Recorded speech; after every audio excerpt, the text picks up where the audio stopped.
by someone, but let's hope I can.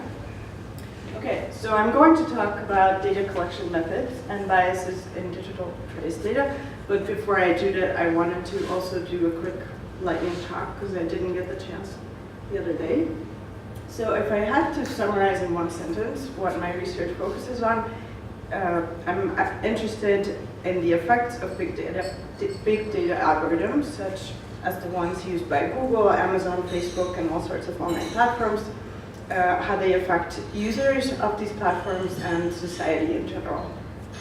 So throughout my PhD, I was focusing on personalization algorithms, and particularly sort of the negative sides of personalization, such as the filter bubble effect or price discrimination. So I was investigating the filter bubble effect in the context of web search on Google, Bing, Google Maps, and so on. Basically trying to see if people get different results based on their search histories, based on demographic features, and so on. And the same methodology can be applied for online stores, travel sites, to find price discrimination. And then more recently, I'm interested in a different aspect of these algorithms, namely that they pick up the biases, stereotypes, discriminatory effects that they find in the data. So this can lead to discrimination, rich gets richer effect, and so on. And I'm particularly interested in this topic in the context of all sorts of employment-related websites, so TaskRabbit, Fiverr, so freelance sites, other online professional communities such as Stack Overflow, GitHub, or job search sites. And as you can see, this type of research entailed a lot of data collection, so I was crawling a lot of different websites trying to basically figure out how the mechanisms on the websites work. So this is why I thought it would be interesting to talk about these topics. And since this kind of research touches on a lot of different disciplines, I've been talking to economists, sociologists, even psychologists, legal scholars in the last couple of years, and what I noticed is that everyone loves the word data. We use it all the time, but it actually means something different to everyone. So for example, when I talk to an economist, what they mean by data is this beautiful, clean table where there are observations in the rows and features in the columns. And I don't know if they really think about where that's coming from. But actually for us, what data really means is just the actual digital traces that people leave on the internet. So a set of tweets or a set of user profiles. And you know, even when I send an email to someone to ask for their data, I have no idea if they're going to come back to me with like 200 gigabytes of raw HTMLs, or they're going to come back to me with a nice table.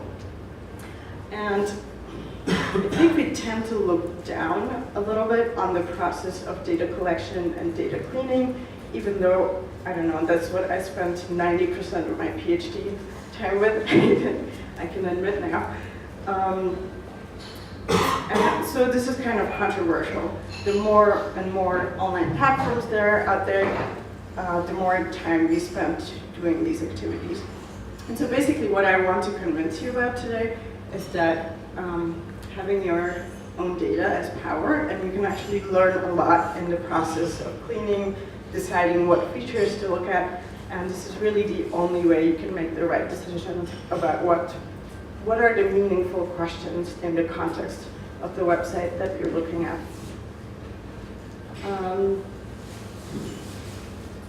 Okay, so I guess after the last couple of days, I don't have to convince you that data from online platforms is awesome and really useful. But I just wanted to quickly point out a couple of upsides compared to what we had until 10, 15 years ago. So we were born in this big data era. So we tend to forget that until not very long ago, the only type of data we had was surveys and small experiments. So you actually had to go and ask people what they think, how they behave, and so on. So not only is online data larger and cheaper, but also it allows us to examine human interactions in their natural environments. By natural, I don't mean online, of course, but you don't have to go out and ask people's opinions. You can just look at the traces that they leave as they interact with websites. And finally, I think one huge upside is that you can see immediate feedback after some external event happens. So if you're interested in people's feedback or reaction to an external event that happened 2 years ago, you can go on Twitter, you can find timestamp data from that particular time. Whereas with surveys, you would have to send it out, wait months and months until the data gets back, and you can analyze it and so on. But of course, a lot of controversies about big data were also mentioned in the last couple of days, such as big data doesn't necessarily mean representative data or better data. Researchers often criticize data-driven analysis as well, so we tend to ask the research questions differently now.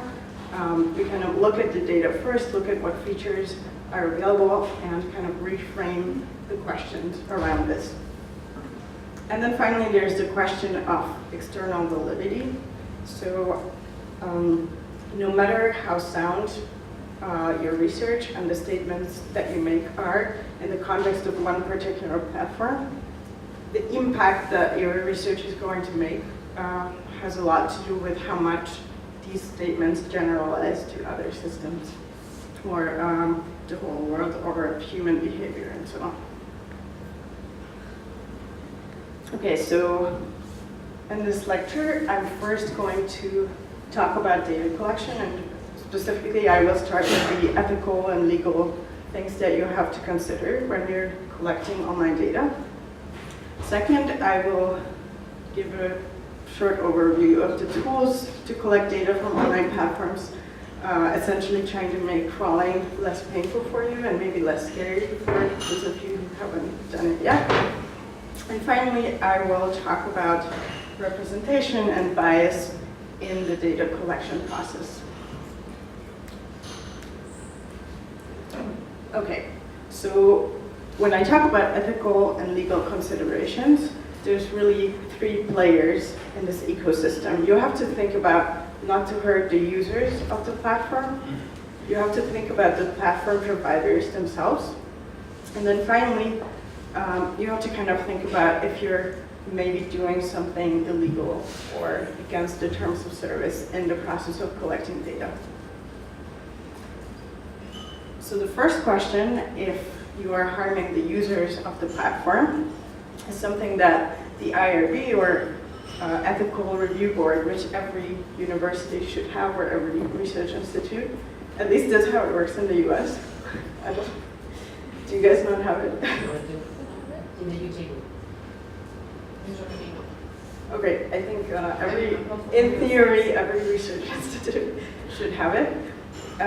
So IRB was originally created to protect human subjects in biomedical research and psychological research, where the experiments could really harm the subjects. And when it comes to the online data, the kind of data that we collect, it's usually pretty easy to put together this statement that you have to make to this review board. And essentially the 2 things that you have to cover here is you have to make sure that as you interact with the website, maybe connect with the users of the platform, you're not harming them in any way. And the second thing you have to make sure is not to share personal or sensitive information. And I just want to point out that personal is not necessarily the same as sensitive information. So collecting, for example, someone's cookie in their browser can be very sensitive if it can contain people's browsing history or logins to certain websites, which you might not think about at the time. And I put this Facebook experiment here. I think it came up a couple of days ago. I think it's a good example for how little you have to change in a website to actually have a big effect on people. And it's also a very good example of how strongly people can react when they feel manipulated. So even about something little, you might not feel like you're causing big harm, but if people would find out, they would be quite upset. Okay, the second question is about harming platforms. So does anyone know what click fraud means? No? Yes? Okay, so click fraud, so basically there's this ecosystem of advertisers and platforms out there on the web. For every single ad on the website, if people click on it or people even look at it, the advertisement company pays to the platform. This is how the platforms survive, basically. And if you repeatedly click on an advertisement, that's considered fraud because it essentially means that the website would gain money. So websites theoretically could just click on the ads that are shown on their own platform and gain money by that. So this is considered illegal. And I put an example from a paper here where they did a really large amount of crawling. And since you have to pay to the website for every impression, so even just looking at these ads, altogether they basically harmed Google by $400. So this might not seem like much, but it's worth 2 sentences in your paper, and it's worth thinking about it. And then the second thing that you might want to consider is how you interfere with the algorithms on the website. So again, if you repeatedly search or click for certain things, the algorithm might learn that and reproduce these results in the future. Okay, and then the last question is about ourselves, actually. So here's the terms of service of Facebook. It says, you will not provide any false personal information on Facebook. You will not create multiple accounts. You will not collect information from users without their consent. And of course, these are things, the terms of service, that we just accept without reading, really. But I'm pretty sure that anyone who works with Facebook data immediately goes against these rules. And then, of course, there's the question of rate limits. So rate limits are there to protect the platform from being overloaded. But as soon as we start calling data, downloading data from these platforms, we usually tend to get around rate limits in some way or another. And then finally, I wanted to introduce this file that's called robots.txt. Essentially, if you type in any domain, I don't know, github.com, and you say /robots.txt, you will find a file which essentially tells crawlers on the web what they are allowed to access and what they are not allowed to access. And this can be quite useful. It might even give you pointers to data. So it happened to me before that I just found all of the data. This was on the website called TaskRabbit, which is a freelancing site. I found pointers to every single user of the platform. So it was very easy to download. And actually, after I published the paper, which was sort of saying they have discriminatory effects, I noticed that when I went back to this file later, they deleted all the pointers to their users. So they probably noticed how easy it became to crawl their website. But this is worth checking out before you start downloading data from a domain. And so far I only talked about the terms of service, but is it actually illegal to do these kinds of activities? And the answer is, oops, and I also have this little comment here, which I put here because essentially, even though this is all against the terms of service, we sort of have a general agreement that is fine. We're researchers, we try to help society, we're probably not going to get in trouble. But of course, there's always this 1% chance that some company decides to sue us, and yeah, and actually, so if you look at some of the company's terms of service, they say pretty crazy things. So AT&T, for example, recently added a couple of lines in their terms of service that says if someone writes a critique about them that they don't like, they might just cut the internet service off completely for the person, even if the criticism is true. Internships.com, which is a website for finding internship opportunities, had a provision allowing them to charge $50,000 to anyone who crawls their website. So there are things like this in the terms of service. You might want to look at it. But this kind of goes against the idea of being able to externally audit websites. So there's a long history for checking, I don't know, when it comes to healthcare or banks, there's a long history of doing external audits exactly because this is a way to identify bad business practices which can lead to discrimination or, yeah. And all these terms, they should usually not be enforceable in Europe. I mean, in the US, we have TOS, but in Europe, it's usually... Yes, that is true. However, a lot of these platforms are based in the US. So even if you're in Europe, it might sort of go against the law to crawl if it's a US website. It's kind of a gray area still.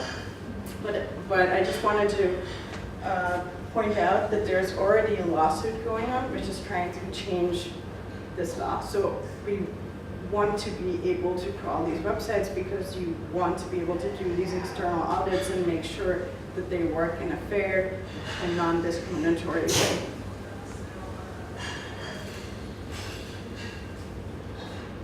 Okay, and then finally there's the question of what you're allowed to share publicly after you downloaded data and what you're not. And of course the first step is always to make sure to anonymize the data, but that might not be enough. So if you imagine, for example, the experiment is going on right here, you might be wondering, you know, maybe it's going to, we can reverse engineer who's who in this network because it's quite small, and especially if you feel like your behavior is a little bit an outlier, you might be worried that you can be identified. So this is why researchers introduced this method of k-anonymization, which says, given a person-specific field-structured data, produce a release of the data with scientific guarantees that the individuals who are the subjects of the data cannot be re-identified, while the data remains practically useful. So what this means in practice is you're essentially taking out variables from the data until you can be sure that no one can be re-identified with some guarantees. And then the final thing I wanted to add is that just because you can download something, it doesn't become your property. So if you download images, articles, and so on, it's still someone else's intellectual property, and it might be copyrighted content. So it's, even if you create slides for a presentation, you might think about it twice if you can put certain images on there or not.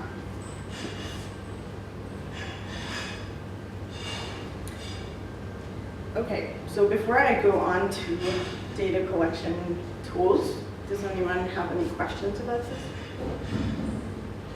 I was just wondering if you want to. I was just wondering if you want to analyze, for example, text under, I don't know, like all now the online newspapers, they might have a comment section.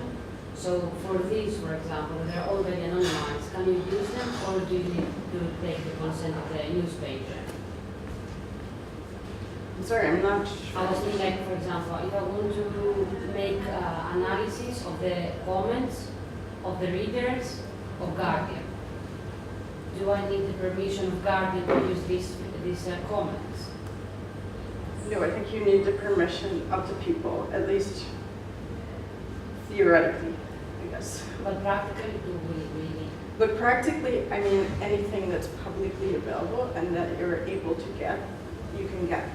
It's a different question when you're resharing that data, which is actually a really nice practice and it's more and more common, but when you're resharing the data with third party, that's when you really have to think about not to harm people.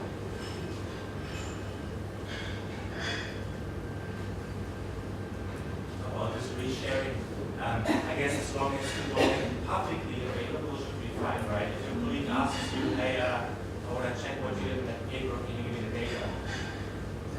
I was wondering about this myself, that should be fine, right? Because that's not public distribution in the legal sense.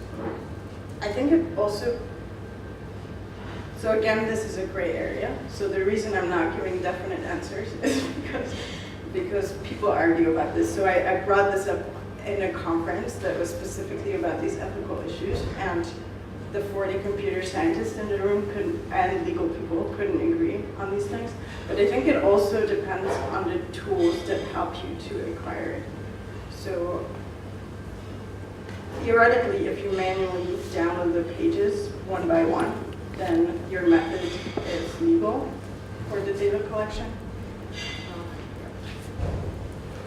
Yes?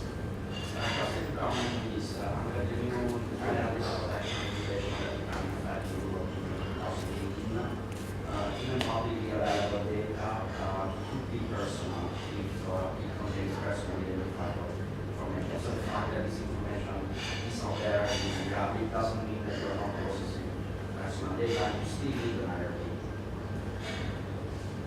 It's a complexity that it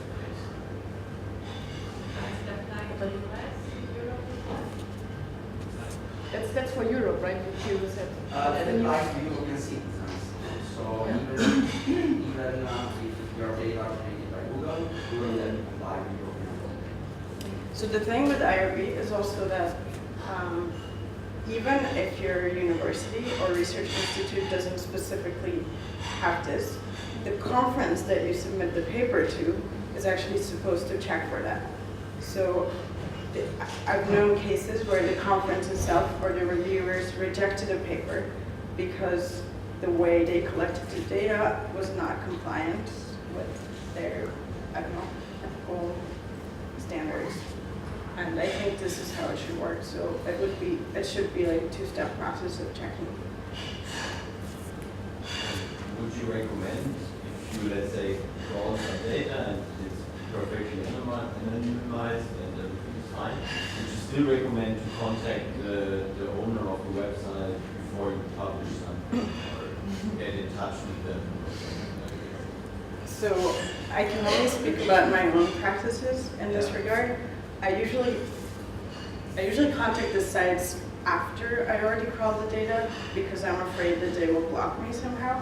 Okay. I mean, of course, the nicest thing to do would be to contact them beforehand. But then I definitely make sure to contact them once I have some research done because I don't want them to hear about it from the news. But that's also because a lot of the research I do is actually finding discrimination on these platforms. So it's kind of nicer to send them the paper in advance and give them a heads up.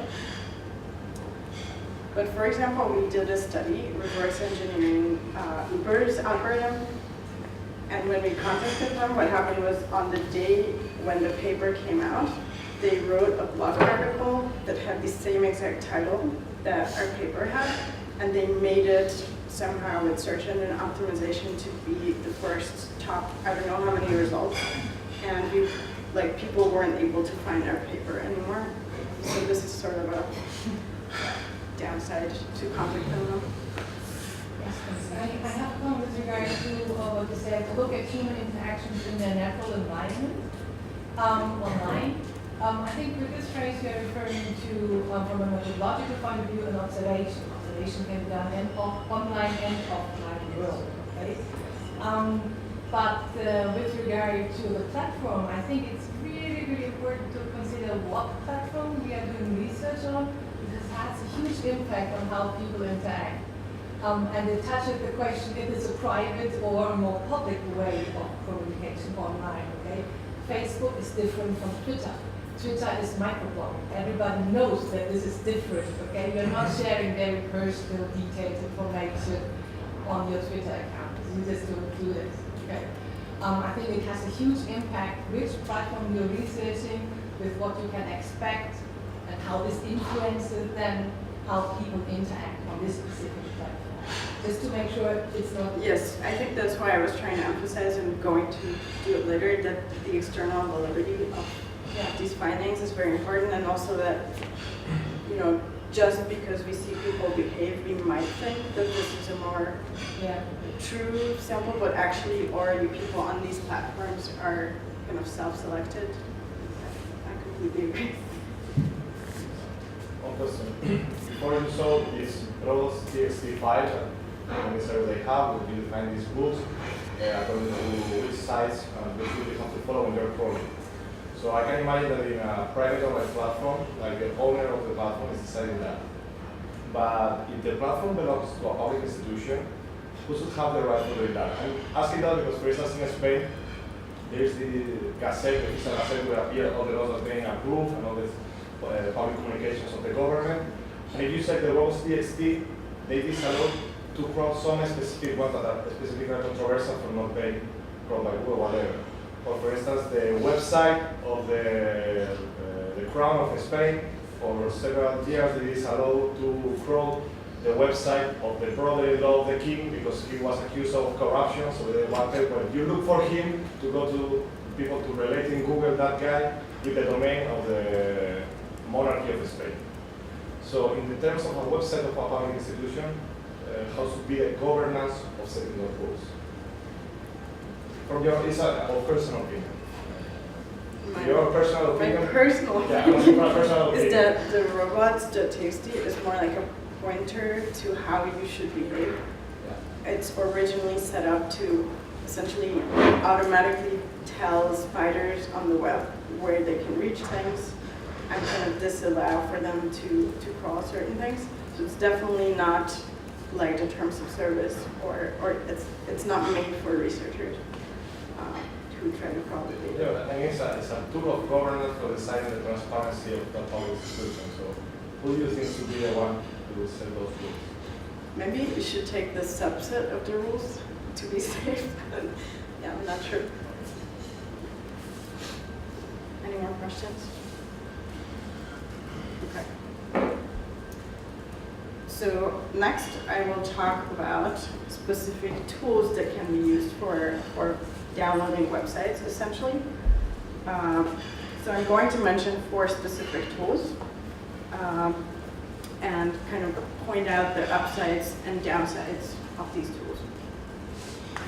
So the first and easiest case is if the platform that you're trying to crawl from has an API, because this is compliant with the terms of service, it's very easy to use, it's a one-line command, and the data is returned in a nice format. So you get this nice JSON file. But of course, you're going to encounter authentication and rate limits. Usually it says something like, you can send X number of requests per day, which is pretty low. It's there to not overload the website, or it says you can download X% of the data. The other problem might be that the data that the API returns is not actually exactly what you're looking for. So there might be information that's just not covered, because of course the API is not made for us to download data. It's for other people to create applications on top of the platform. And this is particularly bad in the scenario where you're trying to actually investigate what people see when they go on the website. So it's a very different question how people perceive a website when it has all the pictures, ads, and so on, than to download specific features, parts of the data. And finally, APIs. Data from APIs are known to have biases. So for example, a lot of papers investigate how the different APIs to Twitter are biased and how they compare against each other. So you really have no way to know which 1% of Twitter you're getting when you're using these APIs. Okay, so if you decide that you need, let's say the website doesn't have an API or you need something more complicated, you can try to just scrape, download the website as it is with something like requests or Perl. These are still pretty simple tools, so it would be a couple of lines of code. And the huge upside is that this is easy to parallelize. And what I mean by that, you can simultaneously fire off a bunch of code that will download the data. And this is important because sometimes, I mean, even if you have the time to go it very slowly, there would be a huge bias at the beginning of the crawling compared to the end, so the data would not be comparable anymore. The downsides with this kind of crawling is that it's not terms of service compliant, and also the actual thing that you see when you try running requests compared to the original website that you're trying to download is going to look something like this. So you don't have the images anymore. There might be scripts on the website that don't load this way. So really, you're just getting the raw HTML. And this can be a problem, for example, if you're trying to crawl a website that has load more functionality, for example. You keep scrolling down and it keeps loading things that would not load with this method. And of course, the other downside is that when you get the HTML, you actually have to parse out the content that you're interested in. This can be quite a painful process. And the only advice I have on this is you should always first crawl all the websites and then parse the data out, because you're probably going to go back 10 times and change your mind about the features that you need from that data. So it's always good to first just save everything that you can see on the website.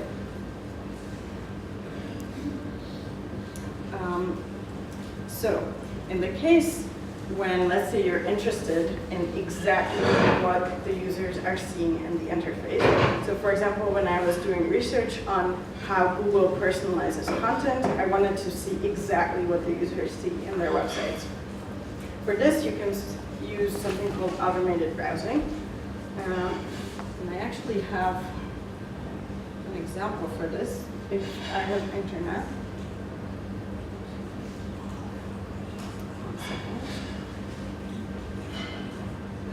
So the code would look something like this. And if I run this, it's actually going to open up a browser window.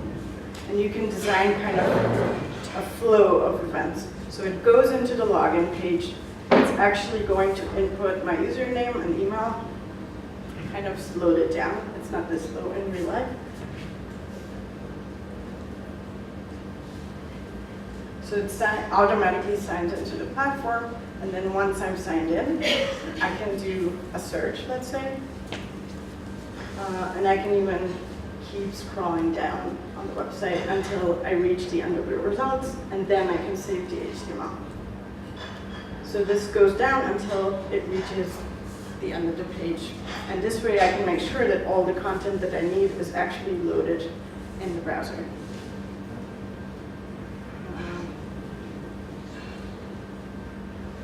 Okay, so the obvious upsides are this type of browsing actually mimics real human behavior.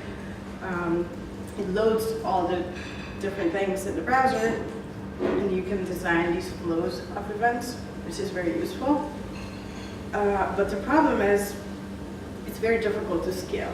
As it opens up this real browser window, you cannot really run it in parallel on multiple machines. And then the last thing I wanted to talk about is very similar to the previous one. It's again a browser type of browser that mimics user behavior. However, it doesn't actually open up a window. So it's just going to run as a script in the background. And the downsides of this is actually you have to write the code in JavaScript.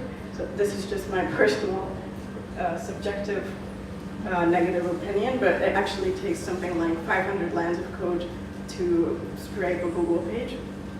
And it's pretty hard to debug since it doesn't actually open up the window, so you can't see what's happening. You have to debug it in the JavaScript itself. But we still ended up using this method a lot because it's so easy to run many instances in parallel. Okay, so in summary, of course I didn't talk about all the collection methods here. I just wanted to give some examples. There's always the option of contacting the companies and asking for data. There's also the option of paying for data. So more and more websites actually let you buy their data. There's, I guess, always the option to get an undergrad and do it for you.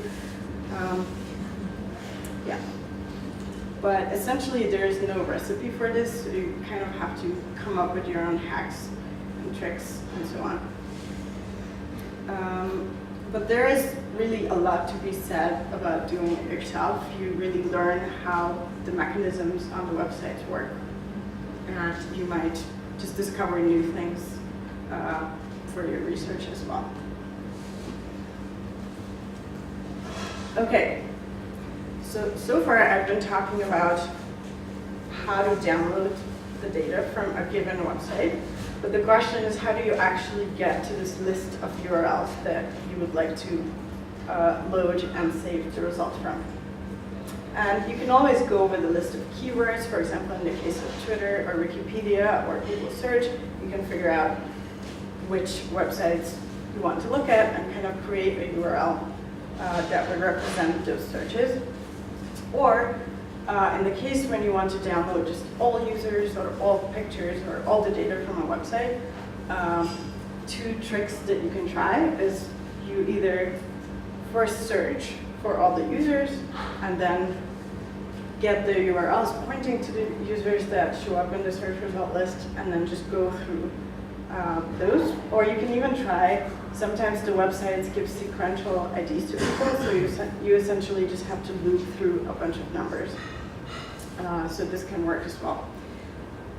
And sometimes this process can be quite annoying and take multiple steps. So for example, when I wanted to crawl images from a design website called Dribble, so really what I was curious about is the images, but I couldn't directly get to the images. So first I had to do a search for all the teams that work on this website, then get the URLs out to point to each user, then I had to crawl the profiles of each of these users and get the pointers to the images that they have created.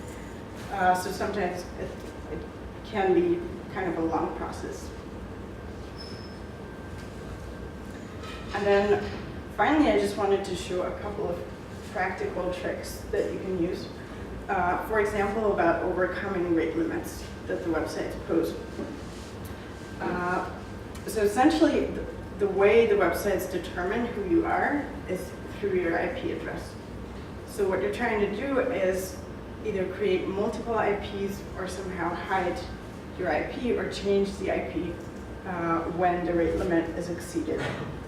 And this is actually quite important if you're crawling a pretty common website. So I managed to block Google search, for example, for my whole university before. So they weren't very happy about that. But one simple way to mask your IP is to create tunnels to, let's say, if you guys have a server at your university, you can just create a tunnel that basically every request will act like it's coming from the IP address of the server itself. And if you create these tunnels on multiple machines, you can actually run things in parallel through multiple IP addresses. There's another very useful tool, which is called Death by Captcha, but there's actually multiple services like this. So sometimes, for example, when you call Google, it gives you a CAPTCHA at some point. It says, you look like a robot, you're behaving like a robot, so please tell me you're actually a human. And there are apps that essentially let you send this CAPTCHA to some poor worker in Indonesia, and they immediately get back with the solution of the Captcha. And you can just paste that into your page and keep going with your code. And then the other thing that might be important is that sometimes you want to make sure that you kind of fix the location of the crawling, because you're going to get very different results depending on where you are. For example, when you search in Google, or if you look at, I don't know, a lot of sites return different things based on location. So there's, for example, Planet Lab Machines, or the service that is called Hide My Ass, where you can pick the location of the IP address and fix it, and you can use this to make sure that your results or the pages that you download are comparable among themselves. And then there's also a problem of different data centers. So for example, in the case of big companies such as Google, they might have multiple data centers, and depending on where you are, you're going to get results from these different centers. So what you can do is actually fix the route of the request. And always go to the same data center to make sure that the results are comparable. Okay, so before I go on to the next part, do you guys have any questions? I know it was quite practical, but I'm really hoping that once you get to a point where you're trying to use any of these things, you can just go back to my slides and find whatever you need. Yes. I would like to ask about the bias in the algorithm for Google or Facebook, how we can collect data for that, because when I search on Google just recommend the query or the result based on my profile. But if I want to do the research on that, I need a different profile, right? So how can we design the experiment and collect the data on this kind of question? So the best thing you can do is to create fake profiles that don't have any history yet, or just not do it through any profiles. Make sure to delete your cookies and any sort of history that was saved, and then you should be able to capture sort of the empty thing that you would get.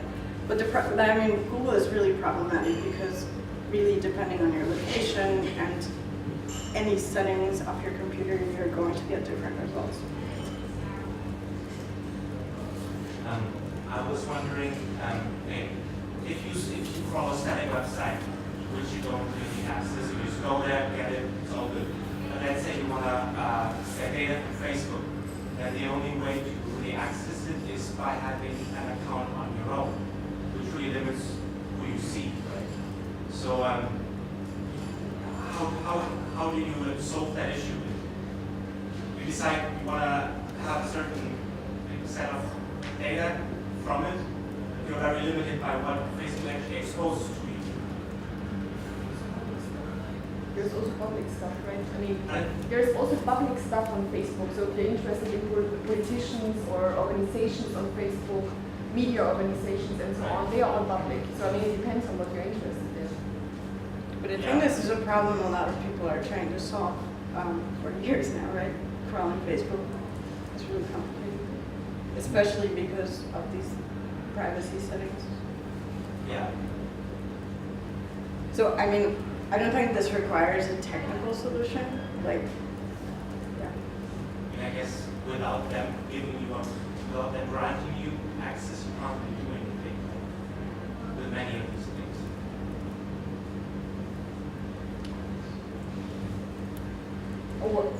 I'm not sure what you mean by many of these things, but I think, yes, in the case of Facebook, it's the case that whatever you see is going to be extremely personalized. So I'm not even, it depends on what content you want, what the research question is that you're trying to ask. If I may add, a lot of researchers actually create Facebook apps, which are fun games or something. And as an app, you can collect the data for your app users. Of course, you need to still tell them that you're going to collect XYZ things, and some people may not choose to use your app. So that's concerned with the methodology, that's becoming more and more popular. So that's really useful if you're actually trying to study some particular aspect of people's behavior on Facebook. But otherwise, if you just want public data, you already mentioned that you can actually just access that. So that's not personalized to one.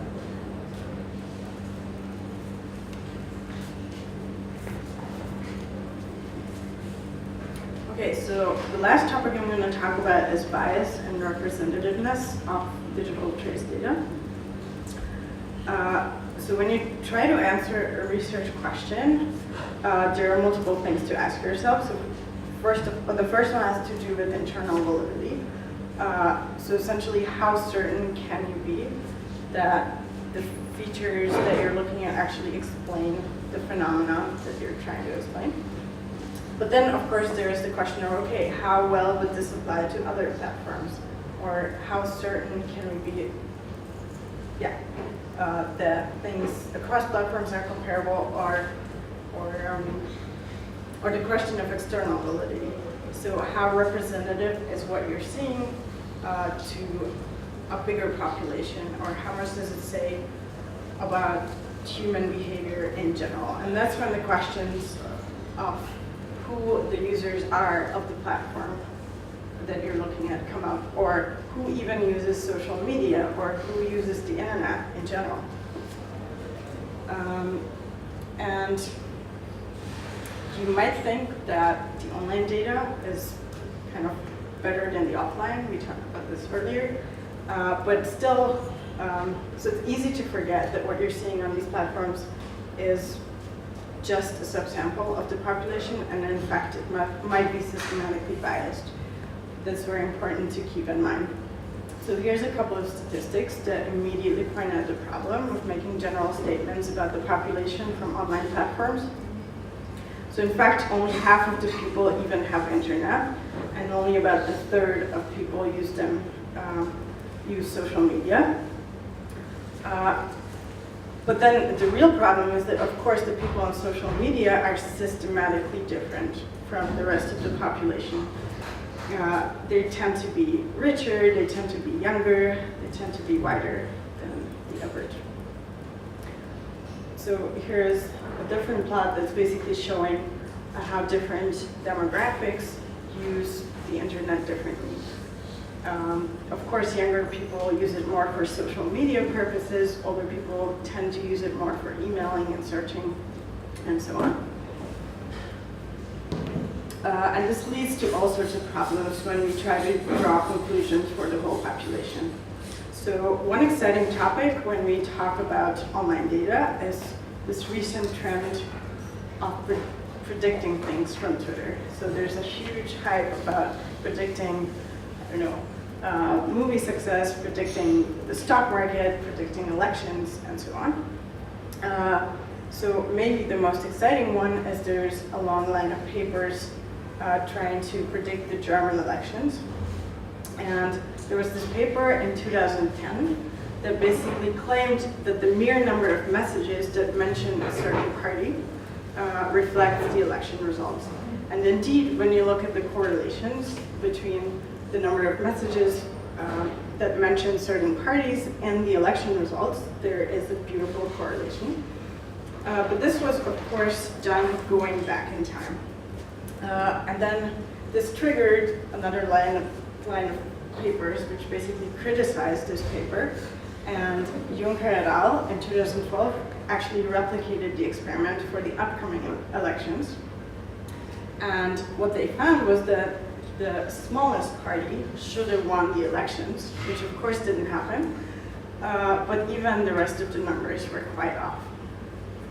And if you're interested in more, there was a lot of back and forth, people arguing and coming up with better methods, which are all summarized in this paper, which is called "I Wanted to Predict the Elections with Twitter, but all I got was this lousy paper." It's probably the most critical paper I ever read in my life, but it's very entertaining, so you should look at it. But essentially the point, again, is that having a lot of data doesn't replace having good quality data. And so when I was reading about this, I found out that this whole debate about big data versus representative data is not actually new. So there was a hype about this already in the 1930s, when one of the biggest magazines in the US, the Literary Digest, decided to do a huge poll. They sent surveys to 10 million people in the country, and they were claiming that they will be able to predict the elections before it even happens. And in fact, they already had a history of predicting the elections for 20 years going back. So everyone was really excited about this. So this was the year when Roosevelt was elected. And they actually predicted the other candidate, the Republican candidate, to win this election, but they were off by 19% in their prediction. So can you guys think of possible reasons why the election might have, the prediction might have gone wrong? So the other. Yep. Bias in the reader. Sorry? The bias in the reader base. Yeah, so basically there were, it's a good point, but they didn't directly ask their readers. They contacted basically a sample of just people in the country, but that was exactly the problem, the way they found their addresses. So these were usually people who were signing up for some sort of newspaper and all these lists which were already biased. And then there was also a non-responsive bias. So out of these 10 million people, only 2.4 million actually answered to the survey. And of course, the people who answered tend to be more excited, tend to care more, and so on. Okay, so now that I said the word bias like 100 times, I want to actually define it properly. And I should add, I kind of hate this word because we tend to use it for all sorts of different things recently. But what I mean by bias is any tendency which prevents unprejudiced consideration of a question. This is kind of vague.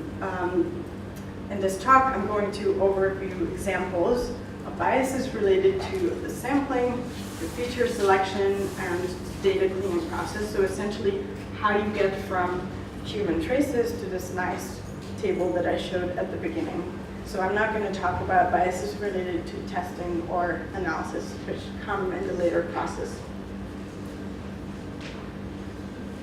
Okay, so the way I see this process or this ecosystem of collecting online data is basically people go online and create some sort of content. And then the websites decide how to actually represent this content. So what you can see from the outside, how it's structured, and so on. And then we as researchers go on the platform and select a subset of this data. So we do some sort of sampling. And then finally, we process the data. We pick the features, we decide to store it in some way. And so essentially, at every single step of this process, there might be different kinds of biases that can enter this process. And so the first one I'm going to call activity bias. This is essentially how the users behave. Certain people tweet more than other people, and so on. The second one I'm going to call platform bias. This is about how the platform represents and structures the data. The third part is when we decide to collect certain parts of the data. It's called sampling bias. And then finally, data processing bias. So let's see them in a bit more detail. So activity bias is essentially about people, each person behaves differently online, obviously, but there might be systematic differences in the way different demographics use social platforms. There might be systematic differences depending on the time of the day, seasonal changes, and so on. So the first kind of interesting statistics is that when you look at who creates the content on these websites, there's actually huge differences in the amounts that people create. So in the case of Facebook, Amazon reviews, Twitter, and Wikipedia, 50% of the content is actually created by a very small percent of the users. And of course, this can be a problem if you do random sampling, right? Because you're going to get much more content from the users who use these sites more. Not to mention that these people are not always people, right? Because they could be bots, they could be organizations which are known to create much more content. There could be people with multiple accounts. And then there's also papers showing that a large amount of the content gets deleted over time. And this content might be significantly different from the content that stays on the websites. They might differ in sentiment, they might differ in how much private or personal information they contain, and so on. There's a paper that shows that also different cultures use these websites differently.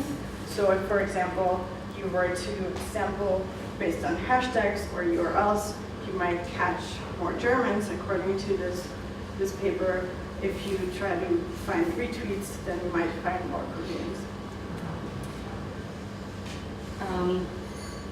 And there's also other things like people with more privacy concerns disclose less information. People with more segmented networks disclose less information. All sorts of biases here. Another important thing to pay attention to is external effects. The content might change humongously based on what time of the day it is. Is it a weekend or a weekday? The season. So I actually did a study where we showed that people have lower sentiment scores on Twitter when it's really hot and humid outside. So there might be factors like this. So this paper by Kitsaman from 2014 is basically showing that people talk about very different things depending if it's a weekend or a weekday. So there are these clusters of people talking about different things. On the weekends, it's more around shopping and parks. And another anecdote to that is one of my coworkers recently crawled data from Twitter 1 month before the election and 1 month after the election. And he compared the sentiment, and he found that before the election, sentiment was much higher. But then later he realized it's only because there was one extra weekend before the elections, and people are always happier on the weekends. So sort of the takeaway for this is that it's very important to do explorative statistics. They can be important to discover these different activity patterns, and once you include these variables into your analysis, you can actually control for any differences that come from these variables.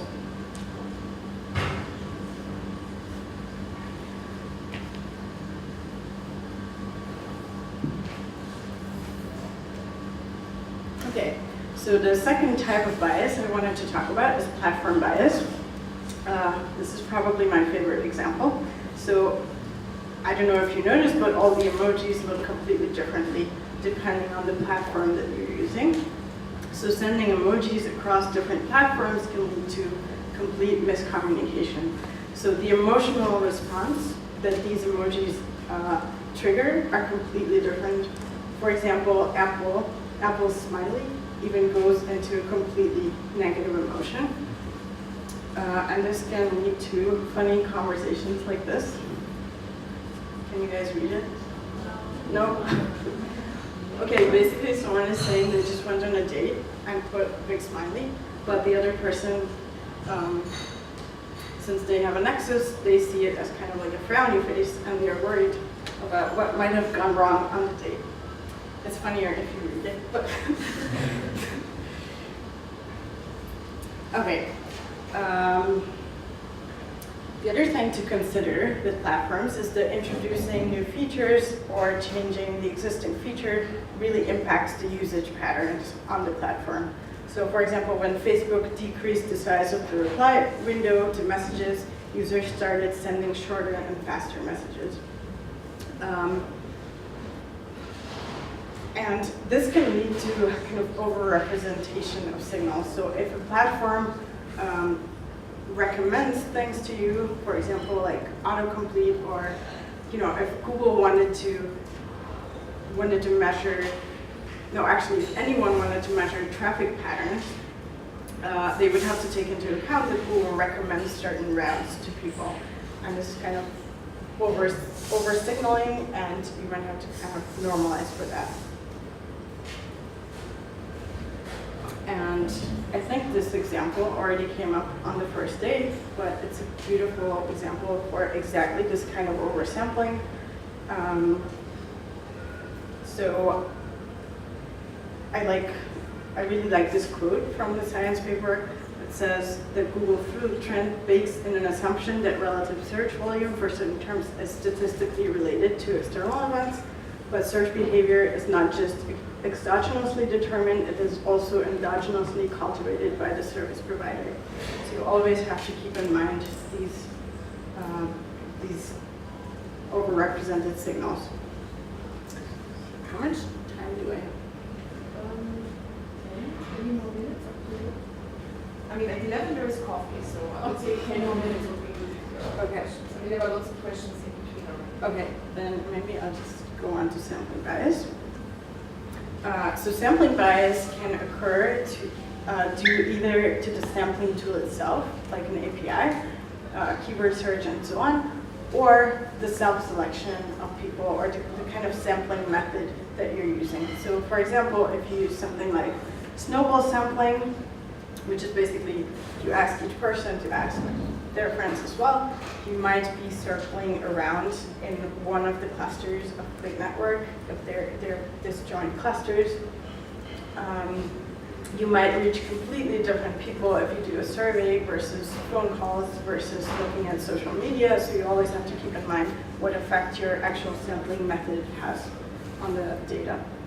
So for example, there is many papers pointing out differences in Twitter data depending on which API you're using. There is also the problem of self-selection. So people who willingly participate are already a bias sample, and this is due to both psychological factors, so being particularly interested in the topic or being generally open and trusting. This is probably true for the people who self-select to answer questions or be on certain platforms. There's also economic factors, like, you're always going to reach the people with the survey who have more time or that are more exposed to surveys in general. And the problem with self-selection is that you can't really compare the people who didn't self-select to the people who self-select. So you can't find what are the systematic differences between these two populations.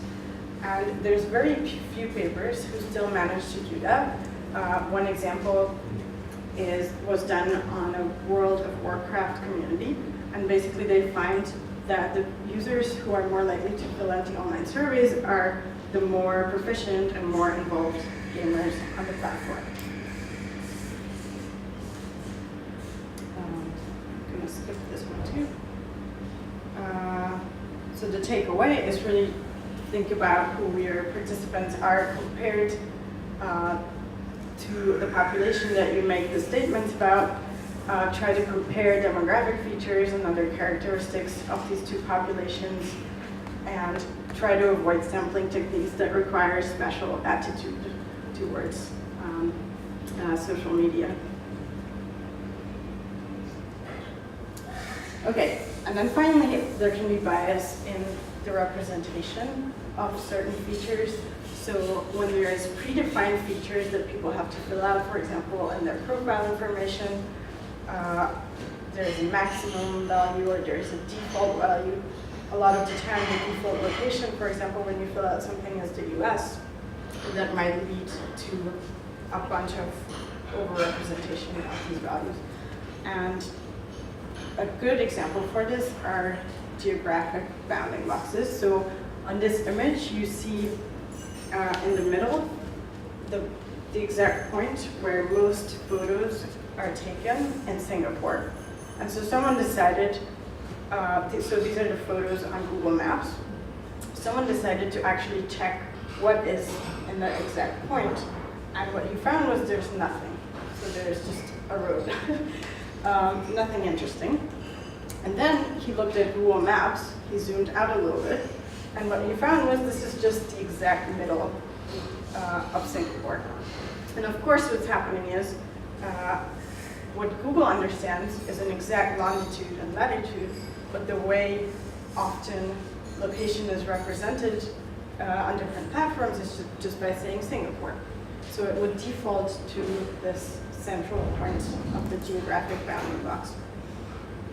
And there's another funny story about this, or at least funny for me, which is that there was a geolocation company called Glitch.